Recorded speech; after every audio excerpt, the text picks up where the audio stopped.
The soil crumbled through James Bennett's weathered fingers as he knelt in his barren field, the once fertile earth now dry and lifeless.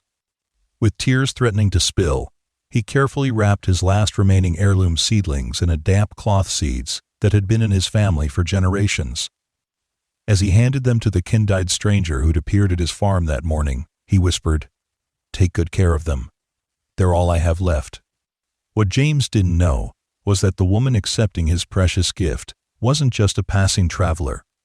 Alexandra Reeves tucked the seedlings into her designer backpack, already calculating in her mind how she would transform not just this farm, but the entire valley, starting with the broken man standing before her, who had just given away his last hope. Before we carry on, please hit the subscribe button to make my day, and let me know where you are watching from in the comments. The morning sun cast long shadows across the dilapidated farmhouse as James Bennett stepped onto his porch, coffee mug in hand. At 42, his face had weathered beyond his years, carved with lines of worry that had deepened with each failed harvest. The Bennett family farm, once the pride of Riverdale Valley, now stood as a grim testament to the changing agricultural landscape that had swallowed small family operations whole. James took a sip of his coffee, grimacing at its bitterness. Like everything else these days, even this small comfort had been downgraded to the cheapest brand he could find. His gaze drifted across his property, the barn with its sagging roof, the tractor that hadn't run in 2 seasons, and most painfully, the fields that stretched out before him, largely unplanted this year. Only a small patch near the house showed any signs of cultivation, where he planted the last of his heirloom seeds varieties his grandfather had developed and his father had preserved. The decision to plant those precious seeds had been an act of desperation. After 3 consecutive years of drought, followed by predatory loans and crushing competition from industrial farms, James had exhausted every option. The bank was sending their final notice this week. In 30 days, the land that had sustained 5 generations of Bennetts would be auctioned to the highest bidder. As he contemplated the looming deadline, a cloud of dust appeared on the horizon, traveling up the long gravel driveway that connected his isolated farm to the county road. Visitors were rare these days. Most of his neighbors had already sold out, and friends had learned to keep their distance, uncomfortable with witnessing his steady decline. The dust cloud materialized into a modest rental car, nothing flashy but newer than anything that usually appeared on his property. James set his coffee down on the porch railing and straightened his faded work shirt, running a hand through his graying hair. The car came to a stop, and out stepped a woman who seemed immediately out of place in the rural setting. She wore hiking boots and jeans, practical enough, but her simple white button-down shirt looked too crisp, too new. Her dark hair was pulled back in a neat ponytail, and even from a distance, James could see she wore no makeup, her skin naturally glowing with the kind of health that came from expensive skincare rather than honest work in the bot. "Son." She approached with a direct, confident stride, sunglasses perched on her head. "Good morning," she called as she drew near. "Hope I'm not intruding too early." "Not at all," James replied. Though early morning visits had once been considered impolite in farming communities where dawn to dusk work left little time for socializing, those old customs, like so much else, had faded away. "What can I do for you, Miss Alexandra Reeves?" she said, extending her hand. Her grip was surprisingly firm, her hand soft, but her handshake confident. "But please, call me Alex." Up close, James guessed she was in her mid-30s, though she had the kind of timeless appearance that made age difficult to pinpoint. Her eyes were an attentive hazel, intelligent and observant. "James Bennett," he offered in return. "What brings you out to these parts? We don't get many visitors down this road." She smiled, a genuine expression that softened her otherwise businesslike demeanor. "I'm passing through the region. I'm something of a gardening enthusiast. I collect heirloom and native plant varieties." James raised an eyebrow, reassessing her. Her hands were too smooth for someone who spent much time digging in soil. "I've been told," she continued, "that the Bennett farm was once known for some unique vegetable varieties, specifically tomatoes and peppers that were particularly drought-resistant." The mention of his family's legacy caught James off guard. Few people remembered those days. His father and grandfather had indeed developed several varieties uniquely adapted to the region's specific conditions, plants that could survive the periodic droughts that had always challenged farmers in the valley. Before the climate had shifted to make those droughts more frequent. Before the water rights had been purchased by larger operations upstream. That was a long time ago, he said, unable to keep the bitterness from his voice. Not much growing here these days, as you can see. Alex's gaze swept across the barren fields, her expression unreadable. I see a farm with potential, she said quietly. Land that's been cared for, not exploited. That's increasingly rare. James nearly laughed. Potential doesn't pay the bank. Neither does careful stewardship, apparently. Instead of being put off by his bluntness, Alex seemed to appreciate it. No, it doesn't. Not in today's market.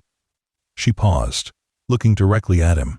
Do you still have any of those seed varieties? Even a few? I'd be very interested in seeing them, maybe purchasing some if you're willing to part with them. James hesitated. The seeds were essentially worthless in financial terms. They wouldn't fetch enough to make a dent in his debts. But they were his family's legacy. Possibly the only thing of the Bennett farm that might survive the upcoming foreclosure. I have a few plants growing, he admitted. Just a small patch. Last of their kind, as far as I know. Alex's eyes lit up. Would you mind showing me? I promise I won't take up too much of your time. Against his better judgment, James found himself leading the strange woman around the side of his house, to the small, carefully tended garden plot that contained the last descendants of his family's agricultural innovations. Unlike the vast emptiness of his fields, this patch was vibrant with live tomato plants, heavy with small, intensely red fruit. Pepper plants bearing distinctively twisted, drought-resistant peppers, and several other vegetables that existed nowhere else on earth. Alex knelt beside the garden, her reverence evident. She didn't immediately touch anything, just observed with an expert's eye. These are incredible, she murmured. You can see the adaptation's thicker leaves to reduce water loss, deeper coloration to protect from sun damage. She looked up at him. Your family created these? My grandfather started the breeding program during the Dust Bowl. My father continued it. I'm just maintaining what's left. You're preserving a treasure, she corrected him. Do you have any seeds preserved from previous harvests? James nodded reluctantly. Some. Not much. I've been planting more each year, hoping for what? She prompted when he trailed off. He shrugged, suddenly self-conscious. Hoping for a miracle, I guess. Some way to hold on to the farm. These plants were adapted to survive in tough conditions. Thought maybe I could too. Alex stood, brushing soil from her knees. Sometimes survival requires adaptation, she said, her words carrying a weight he couldn't quite interpret. Would you consider selling me some seeds? Or even better, seedlings if you have any started? James considered her request. The idea of selling his family's legacy to a stranger didn't sit right, but neither did letting these unique varieties die with his farm. At least this way, they might live on somewhere else. I'm not looking to sell them, he said finally. Alex's face fell slightly. I understand. They're irreplaceable. I'll give you some, James interrupted, surprising even himself with the decision. No charge. I couldn't possibly. She began, but he was already walking to the small greenhouse attached to the side of his house, a structure that had once been much larger, now reduced to a single room, kept operational through stubborn determination more. Then resources. Inside, on simple wooden shelves, sat trays of seedlings, the next generation of Bennett heirlooms that would never have the chance to grow on Bennett land. James selected several healthy specimens, each carefully labeled with handwritten tags. These are ready to be transplanted, he explained as he returned to Alex, who stood watching him with an unreadable expression. They need plenty of water to establish, but once their roots are deep, they're remarkably resilient. He wrapped the roots in damp newspaper and then in a protective cloth, packaging them with the care of a parent sending a child off into the world. As he handed the bundle to Alex, a lump formed in his throat. Take good care of them, he said quietly. They're all I have left. Alex accepted the package with unexpected solemnity. Why are you giving these to me? You don't know me. These clearly mean a great deal to you." James looked out over his failing farm, the question stirring emotions he'd been suppressing for months. "Because they deserve a chance to grow," he said finally. "And that can't happen here anymore. Better they find fertile ground somewhere else than die in the dust with everything else I've tried to save." A moment of silence stretched between them, filled with the weight of his admission. "What if they could grow here again?" Alex asked, her voice altered somehow, more intense.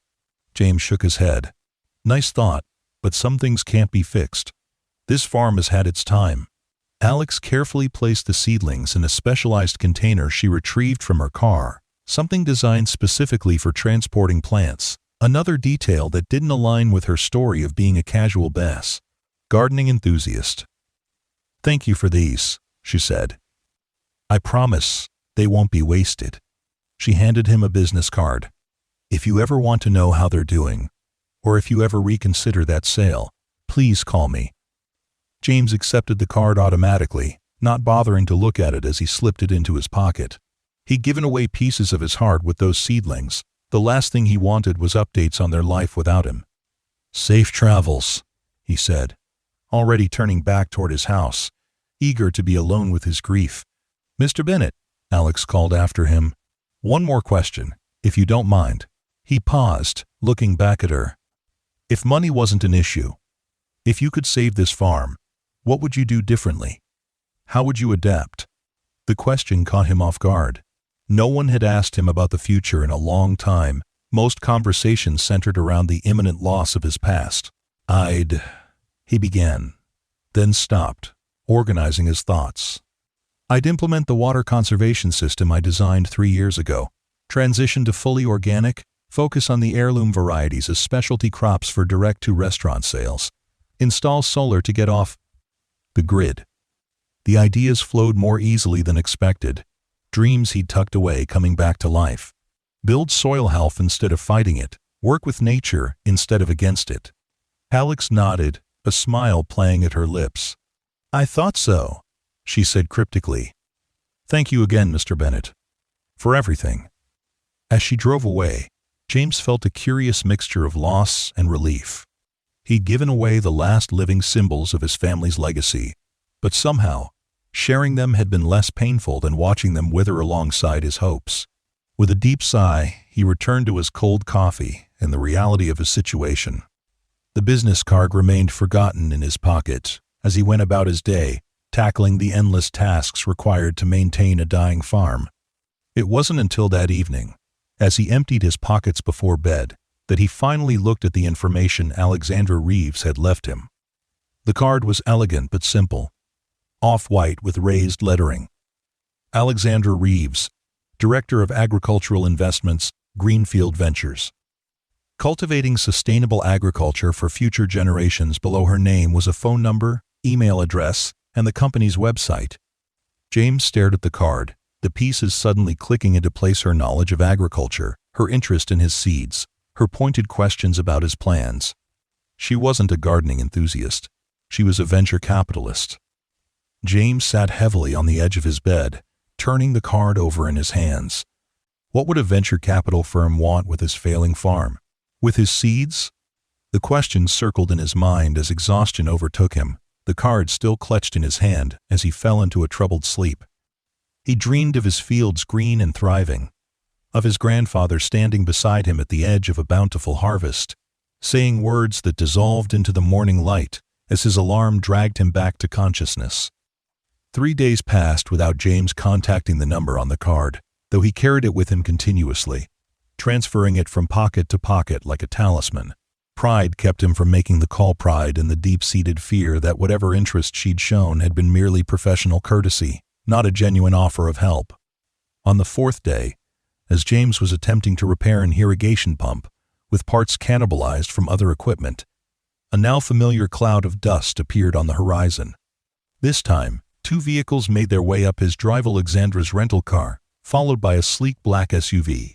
James set down his tools, wiping greasy hands on a rag as he walked to meet the approaching vehicles. Alex emerged from her car, today dressed in khaki pants and a light blue blouse, still too polished for farm work, but less formally businesslike than before. "Mr. Bennett," she called, waving. "I hope you don't mind the intrusion. I brought someone I'd like you to meet." From the SUV stepped an older man with silver hair and the weathered complexion of someone who'd spent a lifetime outdoors. Despite his age, which James guessed to be around 70, he moved with the fluid ease of a much younger man. "James, this is Dr. William Hayes," Alex introduced as they approached. "He's Greenfield's agricultural science advisor, and, more relevantly to our discussion, one of the country's foremost experts on drought-resistant crop development." Dr. Hayes extended a hand, his grip strong and calloused the hands of someone who'd worked soil alongside studying it. "Mr. Bennett, I've heard a great deal about your family's contributions to regional agriculture. It's an honor to meet you."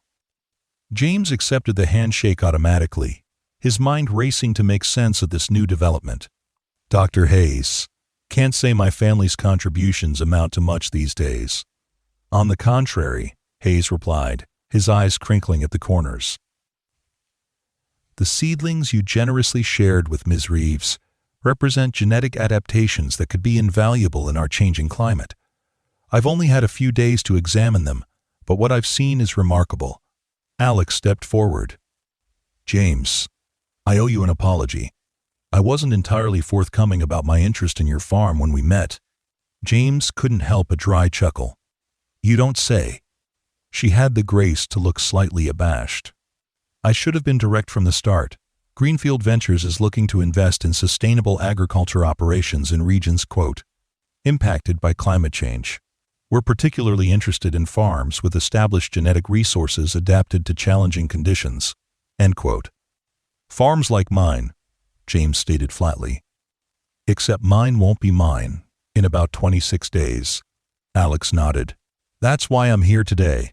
After seeing your seedlings and hearing your vision for this property, I believe there's potential for a partnership that could keep this land in your hands while developing a model for climate-resilient farming." James looked between them, searching for the catch. "What kind of partnership? May we show you?" Alex gestured toward his house. "I've prepared some materials I'd like to discuss with you, if you have the time." Curiosity overcoming skepticism, James led them to his kitchen table, a sturdy oak piece that had served generations of his family. Alex placed a sleek tablet on the weathered surface, the technological contrast a perfect metaphor for the situation. "Greenfield Ventures operates differently than most agricultural investment firms," she began, activating the screen. "We're not interested in consolidating family farms into industrial operations. We believe decentralized, regenerative agriculture is the future of food security." She brought up a map of the region, with James's property highlighted in green. "Your farm sits at a critical watershed junction. The water management system you mentioned designing could not only save this farm, but potentially serve as a model for the entire valley." James leaned forward despite himself. "How do you know about my water system?" "I never built it." She swiped to reveal detailed schematics, his own designs, pulled from a grant application he'd submitted 3 years ago and had been rejected for funding. "Public record," she explained. "Your proposal to the Regional Agricultural Development Fund was visionary. It was rejected because it was ahead of its time, not because it lacked merit." For the next hour, Alex and Dr. Hayes outlined a proposal that seemed torn from James's most optimistic dreams. Greenfield would provide capital to implement his water management system, transition to fully organic production, and establish a seed bank and research station focused on his family's heirloom varieties. James would retain ownership of the land and serve as the operations director, with technical support from Greenfield's team of agricultural scientists. In return, Alex concluded, Greenfield would receive a percentage of profits from specialized seed sales and consulting services provided to other farms implementing similar systems. "We're not looking for a quick return. This is about developing scalable solutions for climate-resilient agriculture." End quote. James sat back, overwhelmed. The proposal addressed every concern he'd raised and incorporated ideas he'd abandoned years ago when resources grew too scarce to implement them. "This sounds too good to be true," he said finally. "What's the catch?" Dr. Hayes chuckled. "The catch, Mr. Bennett, is that this will be hard work with no guaranteed success. We're betting on your expertise, your land's potential, and the genetic resources your family has developed. There are no certainties in agriculture. You know that better than most." End quote. Alex nodded in agreement. "We're not offering charity, James. We're offering partnership in an experimental model we believe has tremendous potential. The risk is shared." James stood, needing to move as his mind processed the possibility before him. He walked to the window that overlooked his barren fields, trying to visualize them transformed according to the plans displayed on Alex's tablet. "Why me?" he asked without turning. "There are other farms, bigger operations with more resources already in place." "Because of what you gave me," Alex said simply. "When you handed me those seedlings, you demonstrated something rare, a generosity born of stewardship rather than ownership. You wanted your family's legacy to continue, even if you couldn't be the one to sustain it." She paused. "That's the mindset we need for this project to succeed. We're not just investing in land or seeds, James. We're investing in you." He turned back to face them, searching their expressions for any sign of deception or condescension. He found neither, only professional interest from Alex and genuine enthusiasm from Dr. Hayes. "I need time to think," he said finally. "Of course," Alex replied, standing. "Take whatever time you need. The official proposal is on this drive." She placed a small USB stick on the table. "My contact information is there as well, though you already have my card." Dr. Hayes rose more slowly. "If I may, Mr. Bennett," he said, his voice carrying the weight of experience. "In my 50 years of agricultural research, I've seen countless farms lost to economic pressures. Rarely have I seen an opportunity like this one, a chance to preserve both land and legacy while creating something new. Don't let pride stand in the way of possibility." The words struck James like a physical blow, piercing the armor of skepticism he'd built around himself through years of disappointment. After they left, James spent hours reviewing the proposal, searching for hidden clauses or unreasonable terms. He found none. The agreement was straightforward, the financial projections conservative rather than inflated, the timeline realistic about the challenges of transitional agriculture. As night fell, he walked his property in the gathering darkness, feeling the soil beneath his boots, listening to the whisper of the wind through untended fields. This land had sustained his family for generations. Could he really let it go without trying every possible avenue to save it? The answer came to him as he stood beside the small plot where his heirloom plants still grew, the parents of the seedlings he'd given to Alex. These plants had adapted to survive in changing conditions. Perhaps it was time for him to adapt as well. The next morning, James called the number on Alexandra Reeves's business card. "I'm in," he said when she answered. "Let's build something that lasts." On the other end of the line, Alex smiled. "I was hoping you'd say that. How about we meet tomorrow to get started?" James looked out at his fields, seeing not what they were, but what they could become. "Tomorrow works. There's a lot to do before planting season." "Indeed there is," she agreed. "But you won't be doing it alone anymore." As he hung up the phone, James felt something he hadn't experienced in years. Hope taking root, its tendrils spreading through him, just as his seedlings would soon spread through revitalized soil. The Bennett farm would survive, not by clinging to the past, but by growing into the future. The transformation of Riverdale Valley began with a single farm and a handful of seedlings, given freely by a man who thought he had nothing left to lose. 6 months later, the Bennett farm bore little resemblance to the failing operation Alexandra Reeves had first visited. The implementation of James's water management system had been the first priority, with construction beginning within days of their agreement. Rainwater capture systems now dotted the property, feeding into a network of underground irrigation that delivered precise amounts of water where and when it was needed. The old barn had been repurposed as a research station and seed bank, its sagging roof replaced with solar panels that powered the entire operation. Inside, Dr. Hayes had established a laboratory for analyzing and documenting the genetic properties of the Bennett heirloom varieties, with James providing historical context for each plant's development.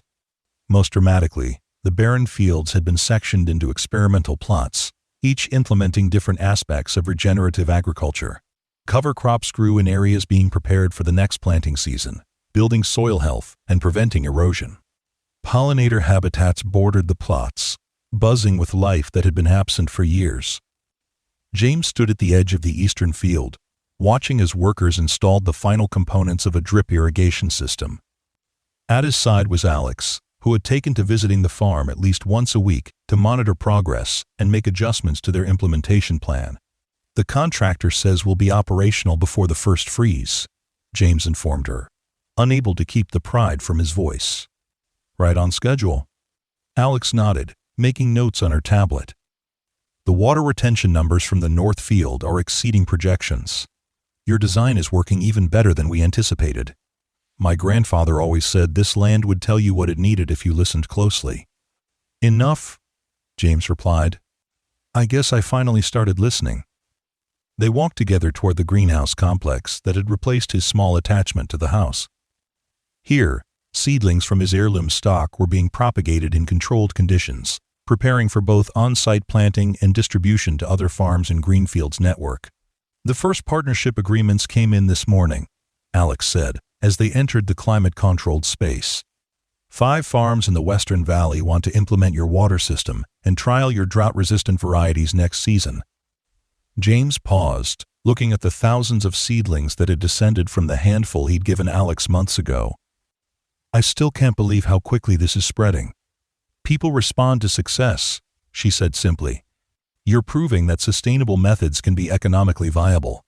That's a powerful message in a region where so many farms are struggling." A young woman in a lab coat approached them, clipboard in hand. Lisa Chen had been one of the first hires for the project, a brilliant agronomist specializing in heirloom varieties who had jumped at the chance to work with the Bennett seeds. "Mr. Bennett, Ms. Reeves," she greeted them. "We've completed the initial genetic analysis of the pepper varieties. The results are, well, they're remarkable." She handed them each a report filled with technical data. James had become increasingly comfortable with such information over the past months, his practical knowledge supplemented by intensive study. "These adaptations," Lisa continued, pointing to highlighted sections, "they're not just drought resistance. The plants have developed mechanisms for soil remediation. They're actually improving growing conditions for subsequent crops."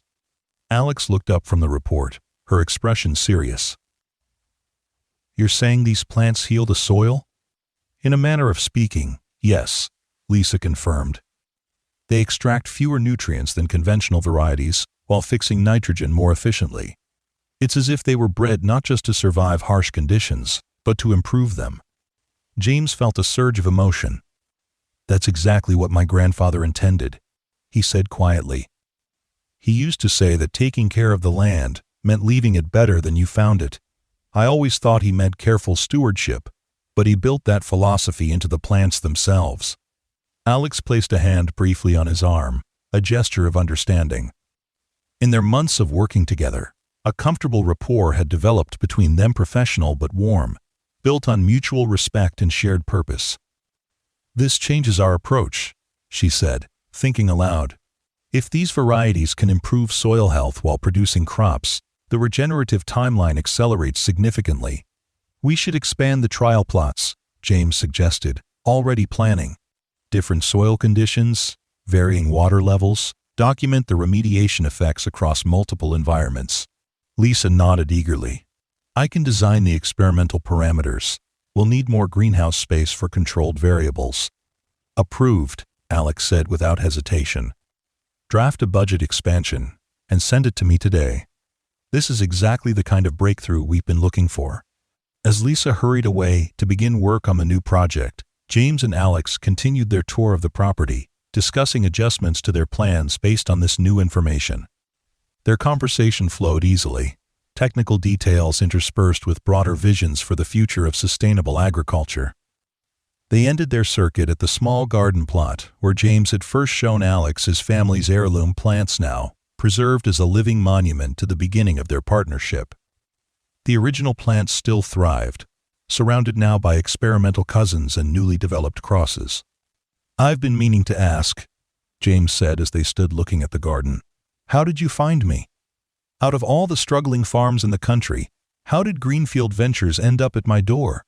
Alex smiled, as if she'd been waiting for this question. We have an algorithm that identifies potential partners' farms with unique resources, innovative approaches, or strategic locations. Your grant application flagged several of our search parameters. But that application was rejected years ago. Rejected doesn't mean unnoticed, she replied. The committee that turned you down included an agricultural economist who later joined our advisory board. He remembered your proposal and suggested we look into your situation. James shook his head, marveling at the chain of events. So, my failure led to this success. I prefer to think of it as delayed recognition, Alex corrected. The right idea at the wrong time is still the right idea. The sound of an approaching vehicle drew their attention. A pickup truck with the newly designed Bennett Farm logo, a stylized seedling breaking through soil, pulled up near the house. From it emerged Carlos Rodriguez, the farm manager James had hired from a neighboring property that had been sold to developers. "Boss," he called as he approached. "Delivery from the mill just arrived. The custom soil amendments are ready to be incorporated into the west field." "I'll be right there," James replied, then turned back to Alex. "Duty calls." "Of course," she said. "I need to head back to the city anyway. Board meeting tomorrow to discuss expanding this model to other regions." As they walked toward their respective vehicles, James was struck by how natural this all felt. Now the collaboration, the shared purpose, the steady progress toward a vision larger than himself. 6 months ago, he'd been preparing to lose everything. Now he was helping to build a future not just for his farm, but for sustainable agriculture throughout the region. "Alex," he said as she reached her car. "Thank you. Not just for the investment, but for seeing potential where I could only see failure." She paused, keys in hand. "You know what the truly visionary investors look for, James? Not sure things or guaranteed returns. We look for people with the courage to plant seeds, knowing they might not see the harvest." She smiled. "You gave me your last seedlings without any expectation of return. That told me everything I needed to know about you." With that, she slipped into her car and drove away, leaving James to ponder her words as he went to oversee the next phase in the rebirth of his family's legacy. The months turned to seasons, and the seasons to years. 3 years after Alexandra Reeves first appeared on James Bennett's failing farm, Riverdale Valley had transformed into a showcase for climate-resilient agriculture. The Bennett farm stood at the center of this transformation, not just a working operation, but a research hub and training facility where farmers from across the country came to learn techniques for sustainable food production. The once barren fields now flourished with diverse crops, many descended from James's family heirlooms, but improved through careful breeding programs guided by Dr. Hayes and the scientific team. The water management system had expanded throughout the valley, connecting a network of farms that shared resources and knowledge while maintaining their individual ownership and identity. On a crisp autumn morning, James stood on the ridge overlooking his property, watching as a tour group moved through the demonstration gardens. Agricultural students, government officials, and farmers mixed together, listening attentively as Lisa Chen, now the research director, explained the principles behind their intercropping system. "Quite a change from when I first found you up here," came a familiar voice from behind him. James turned to see Alex approaching, dressed casually in jeans and a flannel shirt, her standard attire when visiting the farm these days. As Greenfield's portfolio of agricultural investments had grown, she'd become more hands-on in her approach, often spending weeks at various project sites. "I was just thinking the same thing," James replied with a smile. Hard to remember how close this all came to being lost. They stood side by side, looking out over the thriving operation below. The years of working together had deepened their relationship from cautious partners to trusted friends, each respectful of the other's expertise and perspective. "The board is impressed with the quarterly numbers," Alex said after a comfortable silence. "Production yields are up 20% while water usage continues to decrease. You're defying conventional agricultural economics." James nodded. "The system works because it's designed to work with nature rather than against it. My grandfather understood that I just needed the resources to implement it on a larger scale." "Speaking of scale," Alex said, turning to face him directly, "that's actually why I'm here today. The success of this operation has exceeded even our most optimistic projections. We're ready to move forward with COF. Phase 2. Phase 2 had been part of their discussions from the beginning, but had remained theoretical. A vision for expanding their model beyond the boundaries of Riverdale Valley to regions facing similar agricultural challenges across the country. You've secured the additional funding? James asked, though he already knew the answer. Alex wouldn't have brought it up otherwise. She nodded, a hint of excitement breaking through her professional demeanor. The International Climate Resilience Fund approved our proposal yesterday. $200 million to establish regional hubs based on the Bennett model. The sum was staggering orders of magnitude beyond what James could have imagined when he was struggling to keep his family farm afloat. Yet more significant than the money was what it represented: validation of their approach and the opportunity to spread these methods to farms that desperately needed alternatives to industrial agriculture. We'll need to scale up the seed bank operations, James said, immediately thinking of practical implementation. And the training programs. We can't just drop this system into different regions without considering local conditions and knowledge. Already in the planning stages, Alex assured him. We're establishing partnerships with agricultural extension offices and regional farming cooperatives. The idea is to adapt the Bennett model to each location, not simply replicate it. James smiled at her use of the term.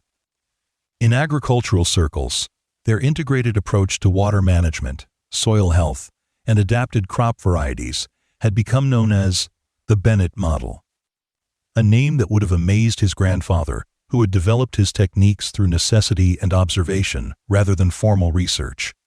There's something else, Alex continued, her tone shifting slightly. The board wants you to take a leadership role in the expansion, as Chief Agricultural Officer for Greenfield's Climate Resilience Division. James blinked in surprise. Me? Alex, I'm a farmer, not a corporate executive. Exactly, she replied firmly. You're a farmer who understands both the science and the practical reality of implementing these systems. The academics respect you because you can speak their language, and the farmers trust you because you've got soil under your fingernails. She paused.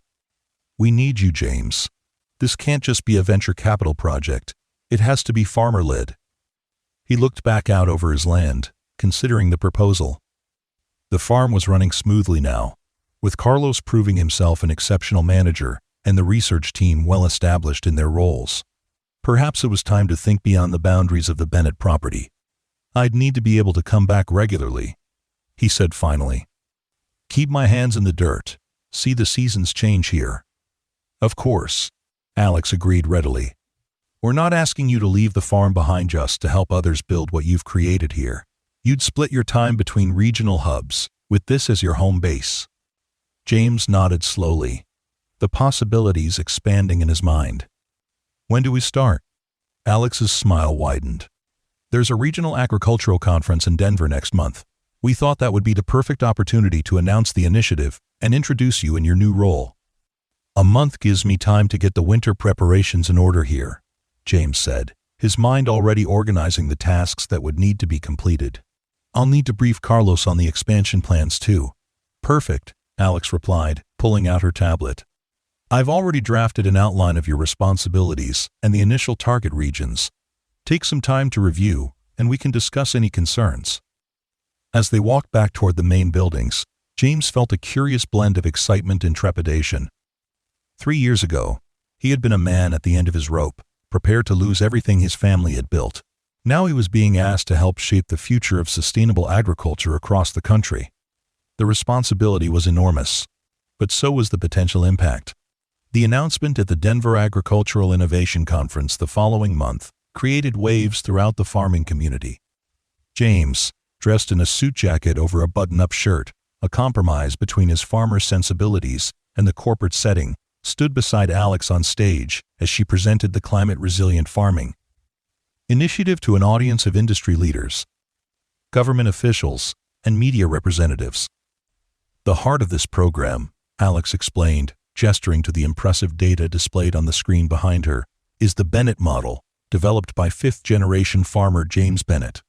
She turned to him with genuine respect. James will be leading the implementation of this initiative across our initial 5 regional hubs, bringing both scientific rigor and practical farming knowledge to communities facing climate challenges. When it was his turn to speak, James approached the podium with the straightforward manner that had become his trademark in these settings. "I'm not here to tell you that the Bennett model is the only way forward," he began, looking out over the attentive crowd. "Every region, every soil type, every farming community has its own challenges and its own wisdom. What we're offering is a framework, a system that can be adapted to local conditions while maintaining core principles of water conservation, soil regeneration, and crop resilience."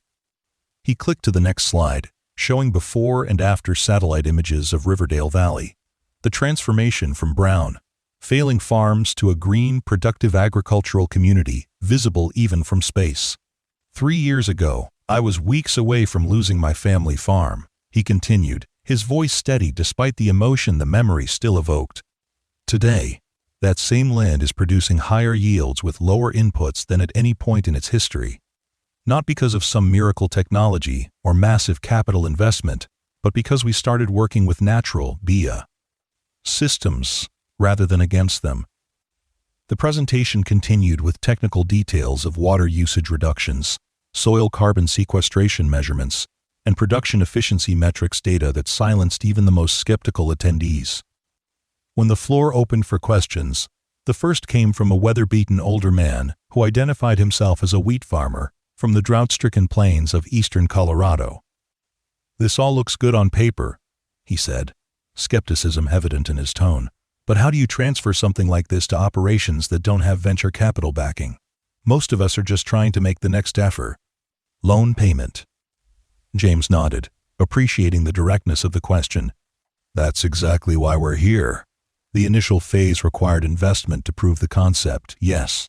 But the beauty of this system is its scalability. You don't have to implement everything at once." He clicked to a new slide, showing a stepped implementation plan. "We've designed modules that farmers can adopt incrementally, starting with the components that address their most pressing challenges. The water management system, for instance, shows return on investment within 2 growing seasons." The farmer looked unconvinced. "And the money to get started?" Alex stepped forward. "That's where the Climate Resilient Farming Initiative comes in. We're establishing a revolving loan fund specifically for transitional agriculture, with repayment terms tied to production increases. No farmer who wants to implement these methods will be turned away for lack of capital." End quote. The questions continued for nearly an hour, ranging from technical details about specific crop adaptations to concerns about market access for specialty heirloom varieties. James and Alex handled them as a team, their complementary expertise creating a compelling case for their approach. By the end of the conference, the initiative had received commitments from farming cooperatives in 12 states, triple their initial target. Agricultural extension offices requested training programs for their agents, and 3 state governments expressed interest in providing matching funds for farmers participating in the program. "I'd call that a success," Alex said, as they gathered their materials after the final session. Her professional restraint had given way to genuine excitement. "We're going to need to accelerate our timeline." James nodded, still processing the overwhelming response. "People are ready for solutions that don't require choosing between economic survival and environmental stewardship. They've been forced into that false choice for too long." As they left the conference center, a young woman approached them, her expression determined. "Mr. Bennett? Ms. Reeves? I'm Sarah Wilcox with Agricultural Futures magazine. Could I have a moment of your time?"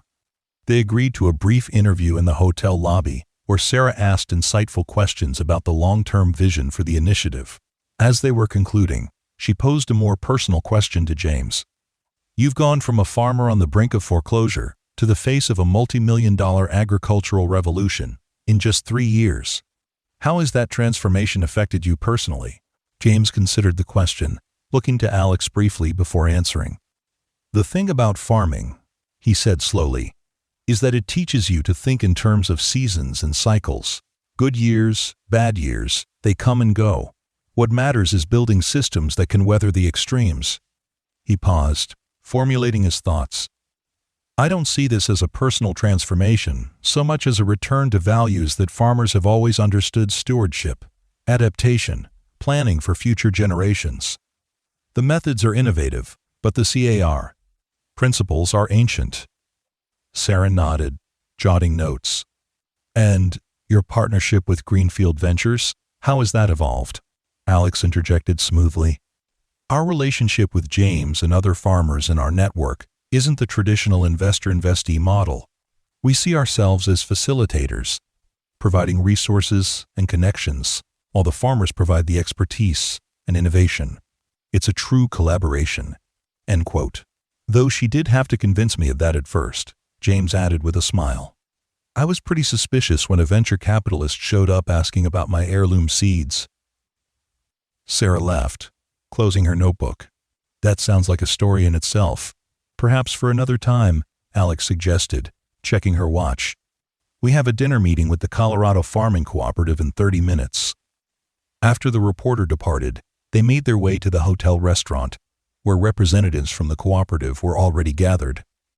James recognized several faces from the question-and-answer session farmers, with the same weathered hands and cautious optimism he'd once regarded Alex with. Over the next several hours, the conversation moved from polite introductions to passionate discussions of soil health indicators and water rights challenges. James found himself in his element, translating between the technical language of agricultural science and the practical concerns of people who work the land daily. By the time coffee and dessert arrived, the cooperative's president, a third-generation farmer named Maria Gonzalez, was sketching potential water capture systems on a napkin, while James pointed out modifications for the region's specific rainfall patterns. This could work, Maria said, sitting back and studying their impromptu design. Not overnight, but if we implement in phases like you're suggesting. She looked up at James with newfound respect. You really have done this, haven't you? This isn't just theory. Every component has been field tested on the Bennett farm or one of our partner operations, James confirmed. We've documented failures as carefully as successes. That's how we learn. Maria nodded decisively. We want to be your first Colorado hub. Our members vote next week on strategic initiatives, and I'm confident they'll approve. The dinner concluded with handshakes and promises of follow-up meetings, leaving James and Alex energized despite the long day. As they walked through the hotel lobby toward the elevators, Alex's phone chimed with a message. The board is thrilled with today's outcome, she reported after reading it. They've approved an accelerated implementation schedule and additional staffing for the training programs. James nodded, only half listening as he mentally reviewed the conversations from the day, identifying follow-up actions and information they'd need to provide to the various interested parties. Birth to James, Alex said, waving a hand in front of his face. We just had a major success. You could look a little happier about it. He refocused, offering an apologetic smile. Sorry, I was just thinking about Maria's irrigation challenges. We'll need to modify the standard design significantly for their terrain. Alex's expression softened. Always the farmer, even in a suit. That's why this works, you know. Why people trust what we're offering. They reached the elevators, and as they waited, James reflected on how far they'd come from that first meeting on his porch. How a desperate act of generosity had somehow spawned a movement that was now poised to transform agricultural practices across the Brole country. I never thought it would grow like this, he admitted as they stepped into the elevator. When I gave you those seedlings, I was just trying to keep something of my family's work alive. Sometimes the smallest seeds produce the most abundant harvests, Alex replied, echoing a phrase James often used when describing the Bennett heirlooms. You just need the right conditions to help them thrive. The following months saw James adjusting to his new role as the public face of climate-resilient farming. His natural aversion to the spotlight gradually gave way to a recognition of his effectiveness as a messenger farmers who might dismiss environmental initiatives from corporate executives or academics would, quote, listen to one of their own. He developed a routine of spending 3 weeks on the road, visiting regional hubs and participating in training sessions, followed by 1 week back at the Bennett farm to maintain his connection to the land and oversee the BIA's ongoing research programs. Carlos had stepped fully into the role of farm manager, with Lisa Chen continuing to direct the scientific work, their complementary skills maintaining the operations momentum in James's frequent absence. Early spring found James in the Mississippi Delta, where the initiative was establishing its southern hub in partnership with a coalition of small-scale vegetable farmers. The region's rich, alluvial soil offered tremendous productivity, but faced increasing challenges from erratic rainfall patterns, either too much water or not enough, rarely the right amount at the right time. James stood in a demonstration field, ankle-deep in mud after an unseasonable downpour, explaining water diversion techniques to a group of farmers who had gathered despite the inclement weather. Their attention was absolute, their questions incisive. These were people who understood the stakes of adaptation in a changing climate. The key is thinking of excess water not as a problem to be eliminated, but as a resource to be captured, James explained, pointing to the simple but effective swales that channeled runoff into storage systems. What destroys your crops today might save them during next month's dry spell. A woman in her 60s, her face mapped with sunlines that spoke of decades working outdoors, raised her hand. "My daddy always said you can't fight nature," she observed. "Looks like you're proving him right in a new way." James nodded, appreciating her insight. The best innovations often come from listening to traditional wisdom through a new lens. As the session concluded, James noticed a familiar figure waiting at the edge of the field, Alex, who had flown in for the regional hub's official launch the following day. She waved as he approached, her city shoes comically inappropriate for the muddy conditions. "Should have warned you about the weather," he said by way of greeting, gesturing to her now ruined footwear. She shrugged good-naturedly. "Hazard of the job. How did the demonstration go?" "Well received. These farmers have been dealing with water management challenges for generations. They grasp the principles instantly, just need access to the right tools and systems to implement them." They made their way to a waiting vehicle, James briefing Alex on the regional hub's progress as they drove toward the small city where they'd be staying. The facility was already operational, with local staff trained in the first batch of adapted seedlings being distributed to participating farms. "The soil amendment program is showing particularly promising results here," James explained. "The combination of our specialized compost formula with cover crop rotations has increased organic matter by nearly 3% in just 2 growing seasons." Alex nodded, making notes on her tablet. "That's ahead of projections. We should document this thoroughly for the other hubs." Their discussion continued through dinner at a local restaurant known for featuring produce from area farmsmen now participating in the initiative. The meal showcased varieties descended from Bennett heirlooms, adapted to the region's specific conditions through the collaborative breeding program. "I never get tired of seeing these plants thriving in new environments," James remarked, examining a particularly vibrant pepper that garnished his plate. "My grandfather would be amazed at how far they've traveled." "Speaking of traveling," Alex said, setting down her fork, "I've been meaning to discuss something with you. The international interest in our model has been growing exponentially since the UN climate report highlighted our results." James raised an eyebrow, already anticipating where this was heading. "How international are we talking?" "We've had formal requests from agricultural ministries in 12 countries spanning 4 continents," she replied. "Regions facing similar climate-driven agricultural challenges, but with even fewer resources to address them." "Alex," James began cautiously, "we're already expanding faster domestically than we planned. The quality of implementation would remain our top priority," she assured him. "We're not talking about immediate expansion, but rather laying the groundwork for an international phase that would begin in approximately 18 months. She pulled up a presentation on her tablet, sliding it across the table for him to review. "The board has approved preliminary exploration, with one condition, that you're involved in the assessment and planning stages." James scrolled through the document, scanning the detailed analysis of potential partner regions, their agricultural profiles, and climate vulnerabilities. The scope was ambitious but methodical, building on their established approach while acknowledging the need for cultural and environmental adaptations. "This would mean more travel," he noted, thinking aloud. "Longer periods away from the farm," Alex nodded. "It would, but it would also mean expanding the impact of your family's work exponentially. These regions represent some of the most vulnerable agricultural communities in the world." James set the tablet down, feeling the weight of the decision. When he'd agreed to become Greenfield's chief agricultural officer, he'd never imagined the role would extend beyond national borders. Yet the underlying purpose remained the same: helping farmers adapt to changing conditions while preserving the land for future generations. "I'd need to restructure my role at the home farm," he said finally. "Formalize Carlos's position further. Maybe bring in additional research support for Lisa." "Already factored into the budget," Alex confirmed. "This wouldn't diminish your work at Bennett Farm, it would build on it." James studied her expression, recognizing the passionate commitment that had first convinced him to trust her with his family's legacy. Over the years, he'd come to understand that her corporate exterior concealed a genuine dedication to sustainable agriculture that matched his own. "When would the assessment trips begin?"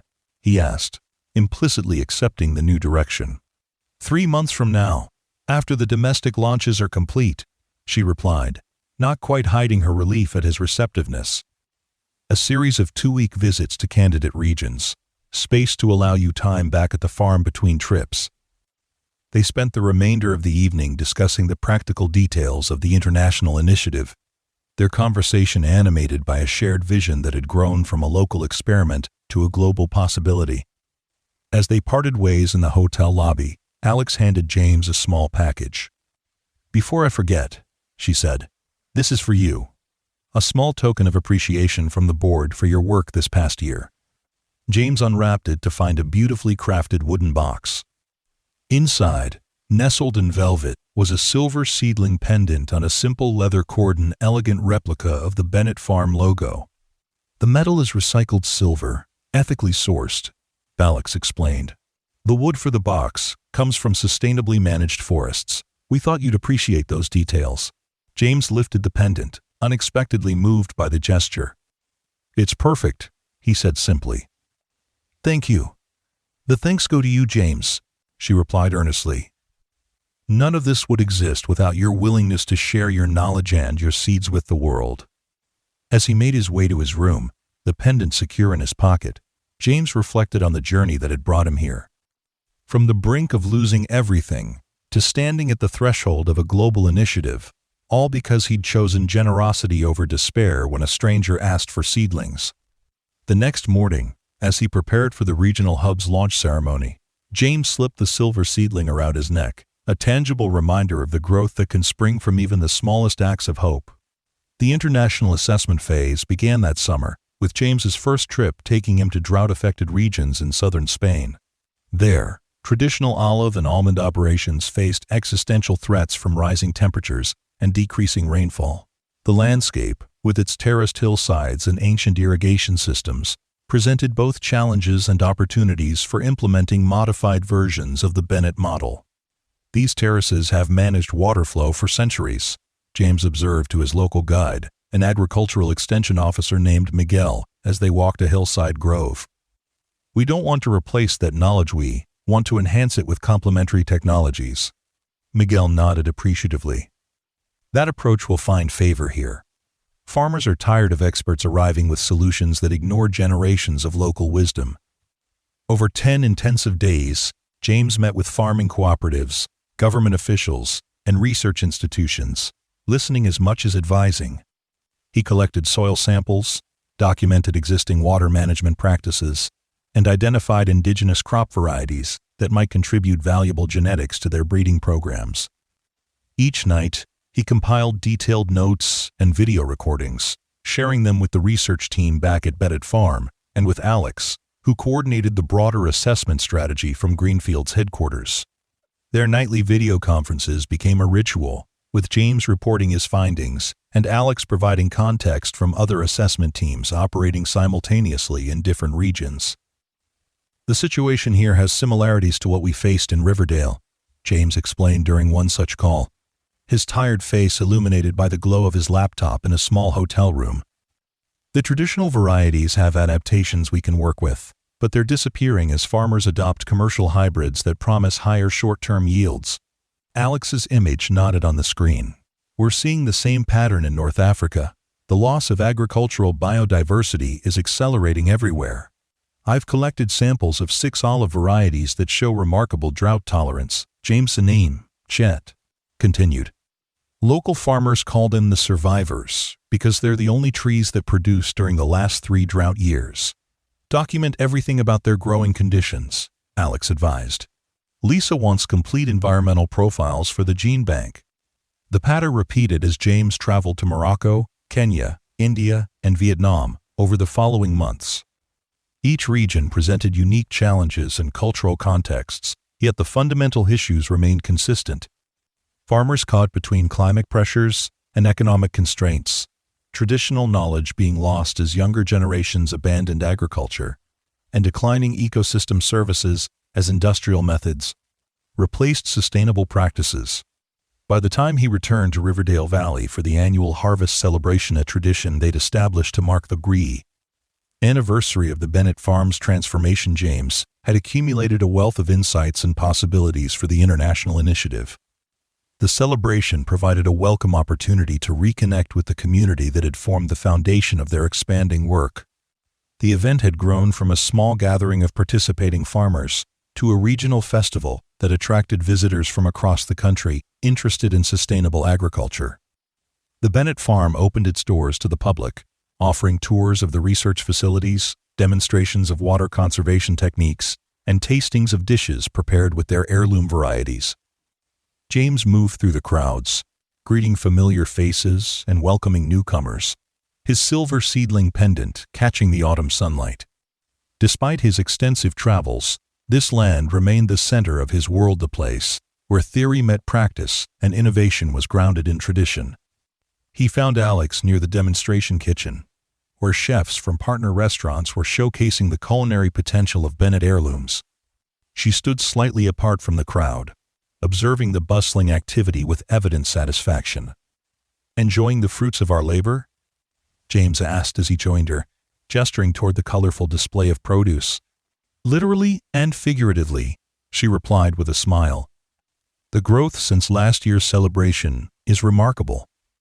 They walked together toward the quieter areas of the property, their conversation turning to the international assessment findings and their implications for the initiative's next phase. "The board has reviewed your reports," Alex informed him, as they reached the original garden plot still maintained as a living museum. "They've approved full implementation in 3 international regions to start, with capacity building in the others." James nodded, having anticipated this approach. "Spain, Kenya, and Vietnam?" "Exactly. Each represents a different agricultural system and climate challenge, but all 3 have strong local partner organizations and government support." They continued discussing operational details until they were interrupted by Carlos, who approached with an elderly couple in tow. "James, visitors who specifically asked to meet you," he announced. "Dr. William Marshall and his wife Eleanor." Dr. Marshall was my grandfather's professor at the agricultural college, James completed, recognition dawning as he extended his hand to the tall, thin man with a shock of white hair. "He spoke of you often. Said you were the only academic who took his drought-resistant breeding program seriously." Dr. Marshall's weathered face creased in a smile as he shook James's hand firmly. "Robert Bennett was ahead of his time. When I read about what you've accomplished here, continuing his work, well, we had to see it for ourselves. We followed your progress in the agricultural journals," Eleanor added, warmly. "Robert would be so proud to see how you've expanded on his vision."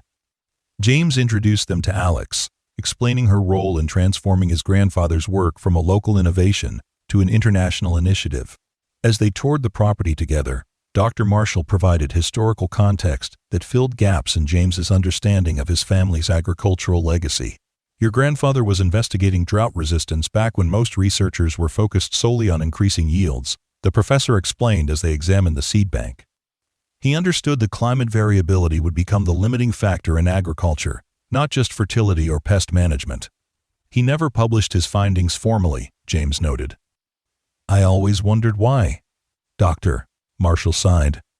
"The academic establishment wasn't receptive. His methods were considered too slow, too traditional at a time when chemical solutions and mechanization were seen as the future of farming. He chose to focus on practical application rather than fighting for academic recognition. And now his work forms the foundation for climate-resilient agriculture across multiple continents," Alex observed. Sometimes the most important innovations happen outside traditional channels. When they reached the original garden plot, Dr. Marshall knelt with some difficulty to examine the plants, his trained eye identifying subtle adaptive features that even James had overlooked. Eleanor watched her husband with affectionate understanding, then turned to James. "Your grandfather gave William seeds too, you know," she said quietly. "Back when their ideas were being dismissed. Those seeds grew in our garden for decades. William used them to teach generations of students about adaptation and resilience." The parallel to James's own act of giving seeds to a stranger wasn't lost on him. He glanced at Alex, who had clearly made the same connection. "Seeds of knowledge spread just like seeds of plants," Dr. Marshall said as he rose, overhearing his wife's comment. "They need fertile ground, and someone willing to nurture them." He placed a hand on James's shoulder. "You've provided both." The Marshalls stayed through the evening celebration, joining James, Alex, and the core team for dinner in the converted barn that now served as both research facility and community gathering space. As they shared stories and visions for the future, James was struck by the continuity of purpose that linked generations his grandfather's initial experiments, his own desperate preservation of the family legacy, and now the global expansion of those same principles. Late in the evening, as the celebration wound down and guests began to depart, James found himself alone with Alex on the porch of the farmhouse, the same spot where she had first appeared in his life 4 years earlier. "Full circle," she noted, seeming to read his thoughts as she leaned against the railing.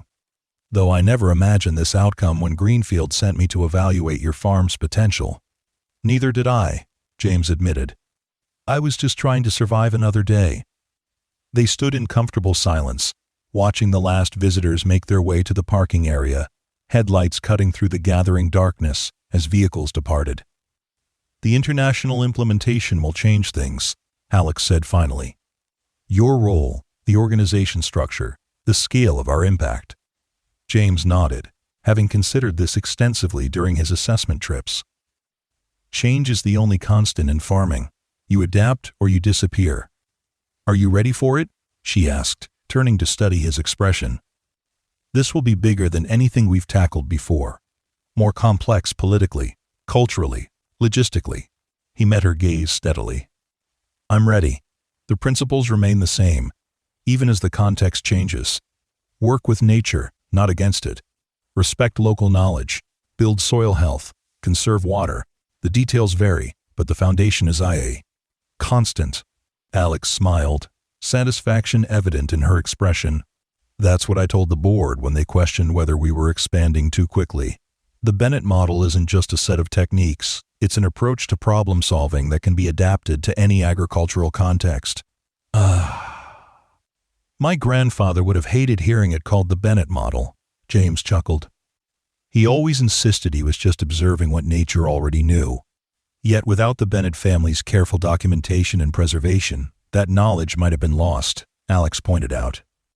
"Sometimes naming something helps preserve it, even if the name simplifies the complexity behind it." James considered this, watching as the final car disappeared down the long driveway, leaving the farm in peaceful darkness illuminated only by stars and the soft glow from the research facility windows. "I've been thinking about the next phase of our seed preservation efforts," he said, changing the subject slightly. "The international assessment made it clear that we need a more systematic approach to documenting and protecting indigenous crop varieties worldwide." Alex nodded encouragingly. "I've had similar thoughts. The gene bank here is already reaching capacity with just the varieties from North America. What if we established regional seed sanctuaries?" James suggested, warming to the topic. "Not just storage facilities, but living libraries with active breeding programs tailored to local conditions, connected digitally, but maintained physically in the regions where the plants evolved." "A network of Bennett farms," Alex mused, "each preserving and developing the agricultural heritage of its region." "Exactly. But they wouldn't be Bennett farms," James corrected. "They belong to the communities they serve, named and structured according to local traditions. Our role would be facilitation and connection, not ownership." Alex considered this vision, clearly intrigued by its potential. It would require significant resources and partnership development. But imagine the impact, James pressed. Not just preserving existing varieties, but creating evolutionary pathways for crops to continue adapting to changing conditions. A living system rather than a static repository. Write it up, she decided. I'll present it to the board as our next major initiative. The timing is perfect with the international implementation about to launch. Their conversation continued late into the night, the scope of their shared vision expanding as they mapped out possibilities that would have seemed impossible just a few years earlier. When they finally parted ways, Alex to the guest cottage that had become her regular accommodation during farm visits, James to the farmhouse where generations of his family had lived, both carried with them a renewed sense of purpose and possibility. The international phase of the Climate-Resilient Farming Initiative officially launched the following spring, with James dividing his time between the original Bennett farm and the 3 pilot regions. The network of seed sanctuaries, now formally named the Global Agricultural Heritage Alliance, had received enthusiastic support from both Greenfield's board and international funding agencies, adding another dimension to their expanding work. 5 years after Alexandra Reeves had first appeared on his failing farm, James Bennett stood in a terraced field in the hills of northern Kenya, watching as local farmers installed a modified version of his water management system. The adaptations they had developed to accommodate the region's unique topography and rainfall patterns improved on his original design in ways he would never have imagined. "Your grandfather was right," came Alex's voice from beside him. She had joined him for this particular implementation visit, recognizing its significance as a milestone in their journey. The best innovations come from listening to the land and the people who know it intimately. James nodded, watching as a young woman demonstrated a traditional planting technique that perfectly complemented the new irrigation approach. "We're not bringing solutions so much as creating space for solutions to emerge from the integration of knowledge systems. That should be in our mission statement," Alex remarked with a smile. As they walked the perimeter of the demonstration site, greeting farmers and answering questions through an interpreter, James reflected on the transformation that had occurred not just of his farm and the agricultural communities they worked with, but of himself. From a desperate farmer on the edge of failure to a recognized leader in climate-resilient agriculture, his journey had been as much about personal growth as professional achievement. And beside him through it all had been Alex, her initial corporate facade giving way to reveal a passionate advocate for sustainable food systems, whose vision complemented and expanded his own. Their partnership, beginning with a simple exchange of seedlings, had blossomed into a collaboration that was changing agricultural practices around the world. "What are you thinking about?" Alex asked, noting his contemplative expression. James gestured toward the vibrant field before them, where traditional crops grew alongside adapted Bennett varieties in a carefully designed intercropping system. "I'm thinking about seeds," he said simply. "How something so small can contain such enormous potential. Potential that requires the right conditions to express itself," she added, understanding his metaphor. He nodded, his hand unconsciously rising to touch the silver seedling pendant he still wore daily. "When you showed up at my farm that day, I thought I was giving away the last remnants of my family's legacy. I never imagined I was actually planting it in fertile ground, where it could grow beyond anything my grandfather could have envisioned." Alex smiled, her usual professional restraint softening. "Sometimes, the most important thing we can do is let go of what we're desperately trying to hold on to. That's when transformation becomes possible." Together they watched, as the community continued its work, each person contributing to a system that would help sustain them through changing climate conditions for generations to come. The Bennett seeds, once nearly lost to foreclosure, now sprouted in fields across continents, their genetic legacy preserved and expanded through careful stewardship and open exchange. What had begun as a struggling farmer's act of desperate generosity had grown into a global movement for agricultural resilience. And at its heart remained the simple, powerful truth that had guided the Bennett family for generations: that the future of farming lay not in dominating nature, but in working respectfully alongside it, adapting to change while preserving the wisdom of the past. As the sun began to set over the Kenyan highlands, casting long shadows across the terraced fields, James and Alex turned toward the village where a celebration awaited, a communal meal featuring crops grown through the partnership they had built. Each step forward carried them further into the future they were creating together. One seed, one farm, one community at a time. The struggling farmer who had handed over his last seedlings to a stranger had found not just salvation for his family's legacy, but a purpose larger than himself. And the venture capitalist, who had recognized the value in those humble seeds, had discovered that the greatest returns came not from extraction, but from nurturing growth where it was most needed. Their journey, like the agricultural systems they championed, had only just begun to reveal its full potential. A living testament to the abundance that becomes possible when scarcity gives way to sharing, when desperation transforms into hope, and when the smallest acts of generosity take root in fertile soil. As James looked across the thriving fields that stretched before him, so different from his own yet connected by common principles and shared purpose, he knew with certainty that this not just the preservation of his family's farm, but the expansion of its wisdom across borders and cultures, was the true harvest of those last seedlings he had placed in Alexandra's grave. Hands on that fateful morning. It was a harvest that would continue to grow, season after season, generation after generation, nourishing not just bodies, but possibilities for a more resilient world, one where the wisdom of the past and the innovations of the present combined to create a future where both people and planet could thrive together. Behind them, the sun sank below the horizon, ending one day and promising another. In fields around the world, plants descended from Bennett seedlings stretched toward the sky, adapting, evolving, and thriving, living symbols of the growth that becomes possible when we have the courage to open our hands and share the best of what we have, even when it seems like our last hope. And in that sharing, in that moment of letting go, the seeds of transformation find the fertile ground they need to grow into something far greater than we could ever cultivate alone.